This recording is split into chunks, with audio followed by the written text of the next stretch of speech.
I knew it as soon as he walked through the door. I just knew it. I could see the chip on his shoulder. I could see the attitude in his eyes. He was unclean and unshaven, desperately needed a haircut, carrying an old ratty backpack, broken zipper, it was tied together. Had a ratty sleeping bag hanging from it, and despite the heat, he was wearing an old dirty hoodie. And he was young, maybe 19, possibly 20, but he was definitely homeless and had been for some time. I don't know if it was life circumstances. I don't know if it was choices that he made. But I knew he was going to come over and talk to me. And I knew he was going to ask me for money. You see, I was sitting there in Starbucks, surprise, with my kids. We were just having a family morning together. One of the kids had a doctor's appointment, and while we were waiting, we were just having Starbucks together. It's our time. And I knew there was a couple dozen people there in Starbucks, but I knew when I saw him he was coming over to talk to me. A few seconds later, thump! He drops that nasty backpack on my table and flops down next to us. Looks me in the eye and says, "Buy me some coffee." Well, I didn't expect that. I sighed. I weighed my options. I wish I could tell you that I'm some super pastor man, some great holy guy that would always do something nice for anybody who asked at any time, but doggone it, that was my time with my kids. I didn't want to be bothered by this guy. I also knew in the back of my mind I keep a running count of my allowance for Starbucks for the week. And I just bought a bunch for my kids, so I knew that was probably going to take a chunk of it. I go to Starbucks for my iced tea a couple times a week. Not pumpkin spice latte, iced tea. Plus, this guy was rude. He just flopped down at my table and said, "Buy me coffee." But my kids were sitting there. And so I'm having this little conversation in my head. Do I buy this guy a coffee and show them, hey, you know what? Jesus says if someone asks of us, we should give to them. Kind of wanted to tell him no. You know, there's a part of me that wants to say, get a job. Buy your own coffee. Get out of my face. But my better side won out.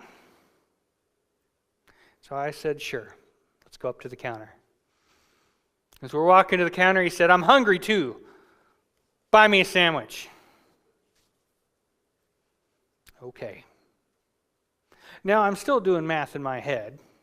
Figure if I buy him a cheap cup of coffee, that's $2 or $3. If I buy him one of the cheap breakfast sandwiches, that's another $4. But he walks up and he picks up the big sandwich, the $7 one, and proceeds to order a Frappuccino. Now, Frappuccinos are really expensive. They're like $6 for a Frappuccino. By contrast, my tea that I buy is closer to a third of that than that price. But holy moly! But I'd already agreed, so I went ahead and bought him that. And I spent pretty much the rest of my Starbucks allowance for that week. Now, I tell you this story. I wish I could tell it, saying that something amazing came out of it, that I sat down and shared Jesus with him after that, and he came to Christ, or I gave him pastoral counseling, which caused him to turn his life around and go another direction. But that's not what happened. He took his sandwich, he took his drink, grabbed his bag, and he walked out the door. Did I do the right thing? Albeit grudgingly? Yeah, I think I did. It would have been easy to just say, get a job, bum, or look past him, or ignore him, or do what most people do, just pretend that he's not there, or throw him a couple cents, but that would be the common thing to do. The uncommon thing is something more, something different. And I tell you this not to make myself out as a hero. I was honest with you. I wasn't such a great guy, and certainly not in my heart. But we're going through this series now called Uncommon. We're talking about how the people who encounter Christ, the common people who encounter Christ, their lives are often changed by him, and they do uncommon things because of their connection with Jesus. In our text today that we're looking about to talk about this uncommonness, we're looking in Mark chapter 6, verses 31 to 44. Now, Mark is one of the Gospels, the four Gospels that tell us about who Jesus was, what he taught, and what happened. And they're about 2/3 of the way through your Bible if you're using the old-fashioned paper Bible. If you're on your phone, you just got to scroll down a little bit farther. Mark chapter 6, starting at verse 31. If you don't have your own Bible, there's pew Bibles there for you to use. And if you're joining us online, well, you can just open up another tab and look at Bible Gateway and look up to Mark chapter 6. So while you're looking for Mark 6, let me give you a little background. So we've got Jesus out here, and he's been teaching. He's active in his ministry. Things are moving and happening. And he reaches a point where he's trained his disciples to a point, and he sends them out. He sends them out with instructions. He said, don't take anything with you, but as you go into a town, find someone to stay with. Find someone to feed you. Go out and do works, good works, do healings, do amazing things, but depend on the people around you and teach them about the gospel, about the kingdom of God while you're out there. Well, they're out doing some amazing things, and the buzz is spreading. People are hearing about this guy Jesus and his disciples that are out and about and doing things. He even catches the attention of Herod the king. Now, Herod the king's not such a good guy. If you've been around Christianity long enough, you've heard stories about Herod. He was actually kind of a rotten guy. He was the Jewish king, but not really. And he was kind of put in place by the Romans to kind of fill that spot and keep an eye on things for him. Well, Herod has arrested John the Baptist. John the Baptist is the guy who came before Jesus to point the way that Jesus was coming. And now the rumors are flying that maybe this Jesus guy is John the Baptist, that he's gotten out of prison and done this, or maybe he's this revolution of ideas is spreading, and Herod's not too happy about it.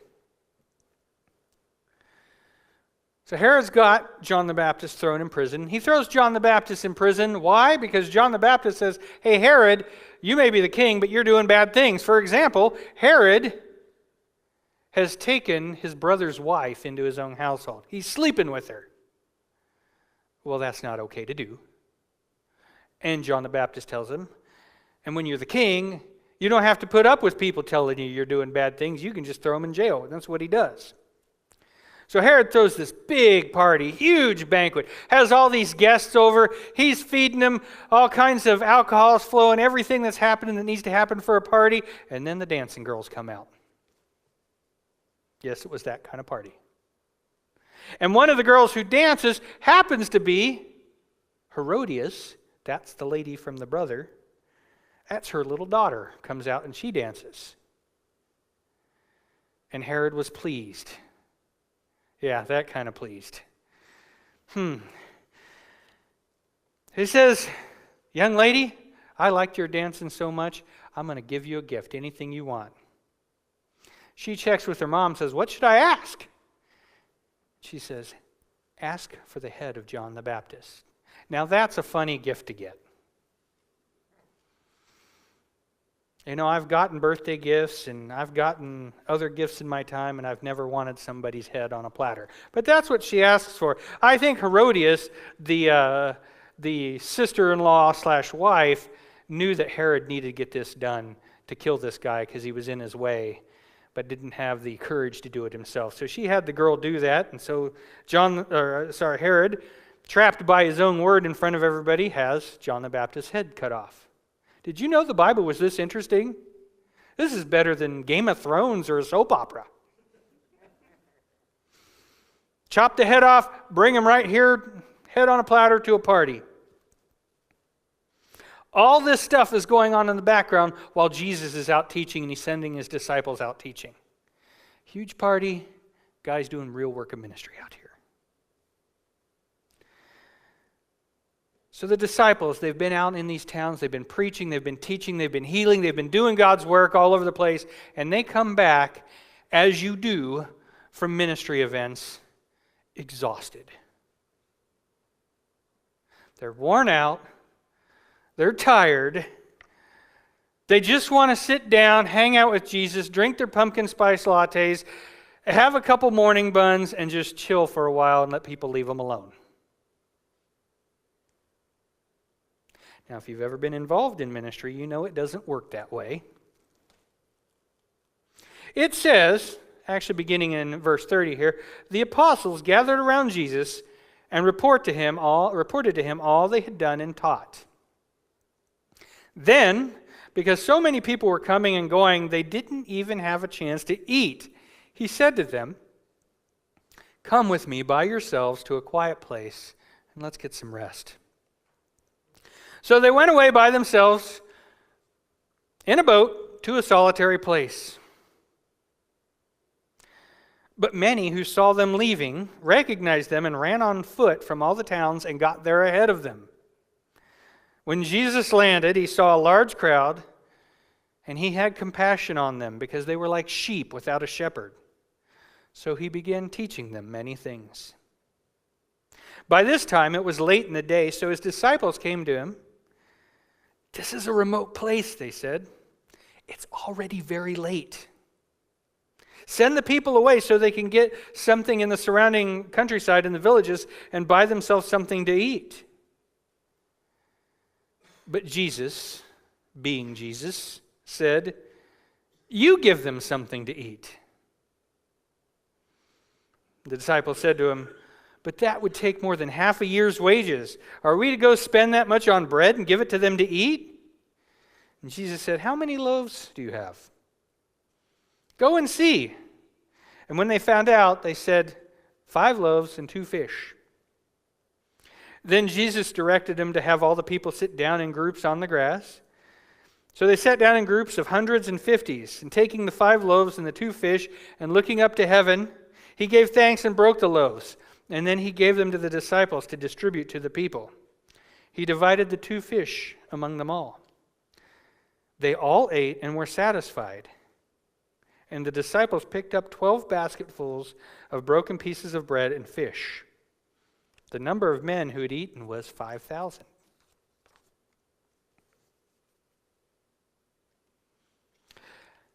I would like to start my commentary on this saying that as a pastor, I identify with this. Now, I'm not complaining about my job. I truly love what I do. But I recognize what it's like to be out busy doing ministry and to come home exhausted and hungry and worn out.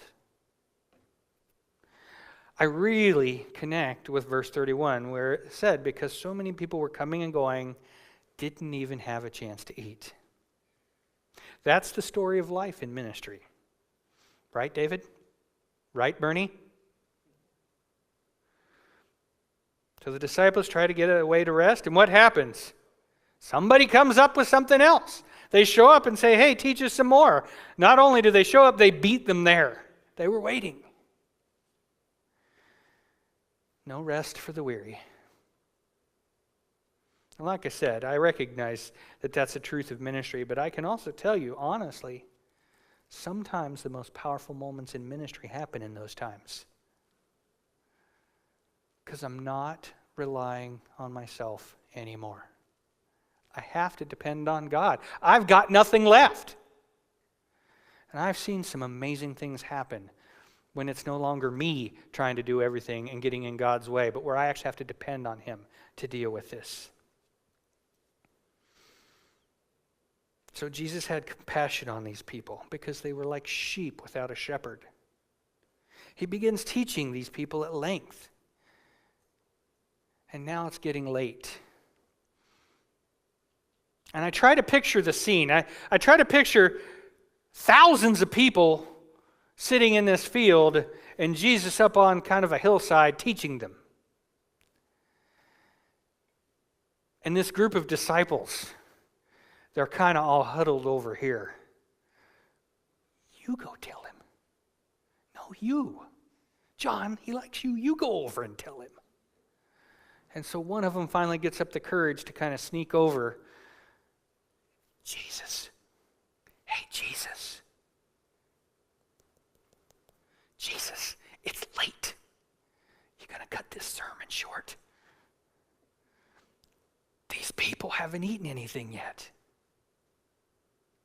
Now, I think there's a hidden question in here, or a hidden comment that it's not mentioned in here. But I think they were really saying, Jesus, we haven't eaten yet. We haven't rested yet. You see Peter over there? He's holding the lunchbox. He's got the cooler with our food and we haven't eaten yet.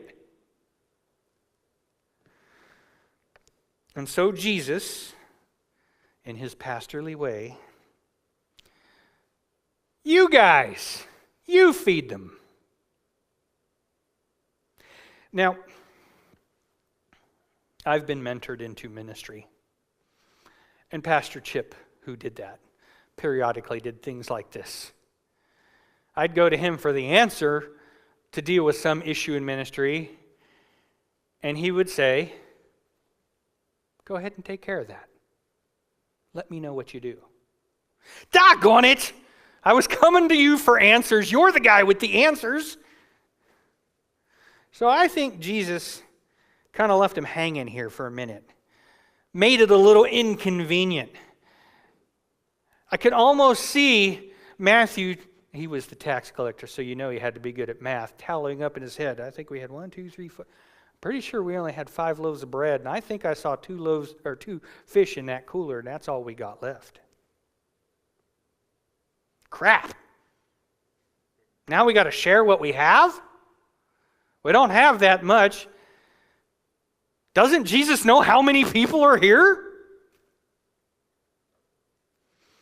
And it says, then Jesus directed them to have all the people sit down in groups in the green grass. And so they separated them into their 50s and their 100s. Like any good church potluck, you have to have the tables lined up and everybody kind of sitting around before you get started serving them. But getting people in order and having the disciples get them in order, I think there was some purpose there. Because now they just counted 5 loaves and 2 fishes, and now they're getting hundreds and thousands of people in order. And it has to be going on in their minds. Oh, it's not going to work. It's not going to happen. We don't have enough. There's no way this is going to happen. What's going to happen here? These are the same guys who were just out healing in God's name. These were the same guys who went out and experienced God's provision as they went out with nothing. Just a few weeks before, they just got back from a trip of amazing things, and they were reporting these amazing things to Jesus. How quickly could they forget?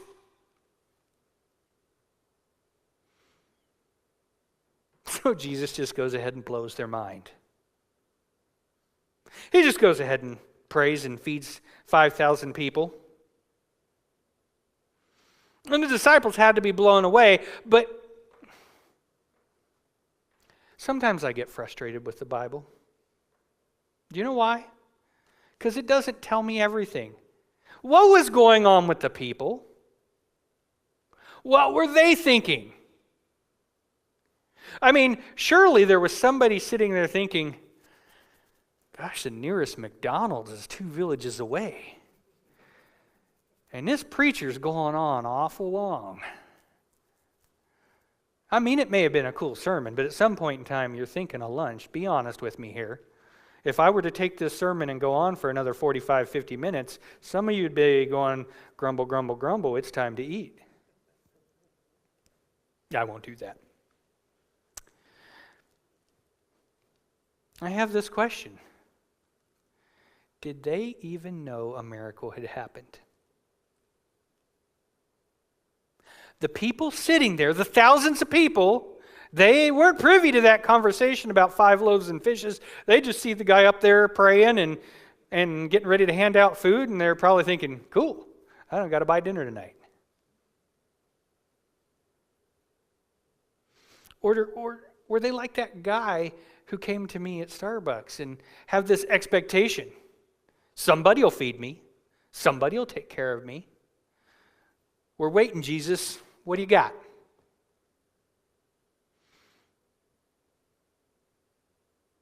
Were they happy with the loaves and fishes? Or did they want something more? It doesn't say. But what we do know is that the Bible is replete with stories of God providing the food. In fact, if you can remember back to the Israelites leaving Egypt and traveling in the desert, he did it for them many times. He provided for them food. And in fact, when Moses comes to God with the problem, said, look, we got all these people to feed. What are we going to do? Kill all the herds and flocks? And that'll feed us once, but what are we going to do from them? Anybody know what God's answer was to Moses? I love this question. This is good ministry here. Good ministry doesn't answer all questions. It gives more questions sometimes. God says, are my arms too short? That I can't take care of this? Oh, of course not. God can and will and does provide. And here's the thing that he often does.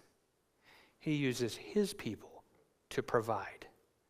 He provides through his people to other people. He feeds the masses from us.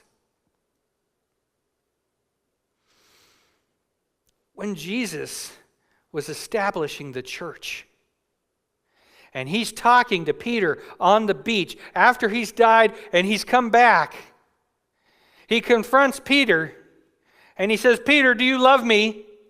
Peter says, yes, God. And he says, then feed my sheep. Now, there's a whole bunch more in that, and that's a sermon for another time. But he says, feed my sheep. You see, Jesus calls himself the Good Shepherd. And throughout the Bible, shepherds are contrasted. There's good shepherds and there's bad shepherds. There's ones that have the sheep's best interest in their hearts, and there's those shepherds out there that aren't so good, the crooks, the swindlers. The ones who are just using this position as shepherd for wealth or fame or power or sex or money or whatever. But Jesus is the good shepherd, and then when he returns to God's side, he sends his people out as shepherds. It says here that Jesus had compassion on them because they were like sheep without a shepherd. That echoes the statement from Matthew 9:35, where it says Jesus went through all the towns and villages, teaching in the synagogues and proclaiming the good news of the kingdom of God and healing every disease and sickness. And when he saw the crowds, he had compassion on them because they were harassed and helpless, like sheep without a shepherd. Then he said to his disciples, the harvest is plentiful, but the workers are few. Ask the Lord of the harvest, therefore, to send out workers to the harvest field. I heard that verse preached in 2002. I heard that preached by Pastor Don Allen, who was here at the time. I was sitting right there about where David is sitting today. I can't tell you anything else about the rest of that sermon. But I heard at that moment and knew that God wanted me to be a pastor. I was working for an electronics company. I was a manager. I made good money. I knew what I was going to be doing with my life. And I heard, and that day I knew that God wanted me to be a pastor. Now that's a whole nother story because it took me another 2 years to get over the issues that I had keeping me from that and to keep running from God till I came back to him. But that verse is a call. As it was to me, it's a call to all of us. The harvest is plentiful, the workers are few, and there are people in this world like sheep without a shepherd. You see, when I was sitting there and I heard that verse, I thought about the teens that I was volunteering with. I thought about their lives and the things that they face. Things that kids shouldn't have to deal with. Terrible things. And I thought about the distractions in their life. And I thought about all the stuff that was going on for these teens. And I realized they were the sheep that needed a shepherd. Now I can tell you, as I've become a senior pastor of a church, I can tell you it's just the same with adults. In the last 3 months, I've done 5 funerals. And when I do funerals, that's when it really comes home, because I see what it's like, again, to be a sheep without a shepherd, as I once was. Because in our society, we like to pretend that death does not exist until it slaps us in the face. And then what happens is there's people in this room, or there's people in the mortuary, or there's people at the cemetery, and they're there, and they're stretched to the very edge of what they've got, trying desperately to ignore the fact that death happens, and they're going to have to deal with it. And all the things that they use to distract themselves from the reality of this world, the social media, the shallow relationships, the broken relationships, the divorces, drugs, alcohol, anything possible for entertainment to distract us from the fact that life is real and it's hard. All that goes away when you're at a funeral. And now you have to face it. And what I see when I meet these people is that little edge of panic that's at the back, that they keep hidden and they keep numbed away by the things that they do in this life, as they have to face the harsh realities of what the world is, and they are sheep without a shepherd. Pastor David and I were having a conversation the other day and talking about the things that we see. The broken families. The families where this side's not talking to this side. This person hurt that person. The families where drug abuse has ripped somebody out of the family. The families of people, or the people who've made choices that have caused injury to others. All the things that are going on that don't work because they don't have the shepherd. And truly, I believe God has given us an answer to this. It's the church. The church is the answer to these problems, pointing people to God, rescuing people, bringing them in. You see, the call is there for ministry to these sheep without a shepherd. Ministry has got work to be done, but the problem is, as Jesus points out, there's not enough people to do it all.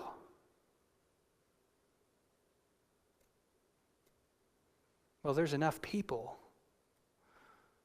but are we doing it? You see, the message here today is that Jesus calls his followers to give everything they have to reach others. Loaves and fishes were a small meal, but they had to give it all. And a miracle happened. Your loaves and your fishes are small, whatever you've got, but God calls you to use it. I come to God as a pastor who gets angry far too easy, who's been known to cuss on more than one occasion, who has an issue with money, who has spent my life doing a lot of dumb things. God says, it doesn't matter. Grab your loaves and fishes and let's get to work. You ever heard about the 80-20 rule in churches? 80% of the work is done by 20% of the people. That's why ministry is exhausting. Because there's so few doing what needs to be done. That's not said to puff up the pastors or those who are doing the ministry. That's said to call all of us to something better, something more. It's a call to all of us. This 80-20 rule is very, very true. You see, there was a time I was driving through Guadalupe.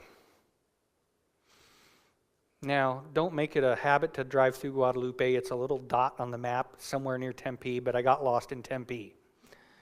And driving through this little town that has like 8 stop signs, and that's the whole town.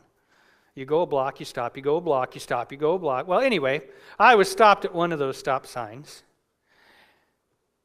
And there was a line of cars, so we were stopped for a little while to get up to the front. And I saw there was a group of guys there working at the side of the road. They were digging a ditch for a pipe or a trench or something. They were construction workers for the city. And no lie, this is what I saw. One guy digging. And there were 3 other guys standing there watching him, and another guy leaning against a truck talking on a cell phone.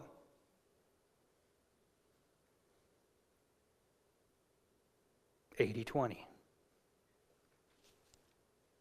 That's not how it's supposed to work. How quickly could they dig the ditch if all of them picked up a shovel and went at it? But no, one guy was doing the work and the rest were watching. That's not supposed to be how it works. God calls all of us, to be working in these fields of harvest. With whatever loaves and fishes we bring, because we all have different talents, we've all got different abilities, but He calls us to get to work. He gives us that great commission, which says, go and make disciples. Actually, it says, in your going, while you go, as you're doing life, make disciples. And when you're making these disciples, you feed them.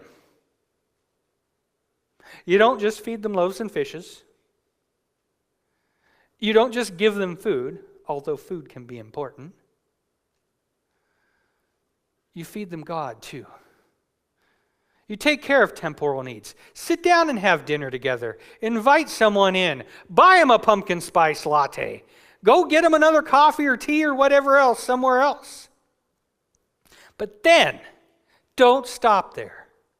Spend some time. Bring Christ to their lives. Be Christ in their lives. The church is the answer to the world of sheep that are harassed and helpless like a sheep without shepherd.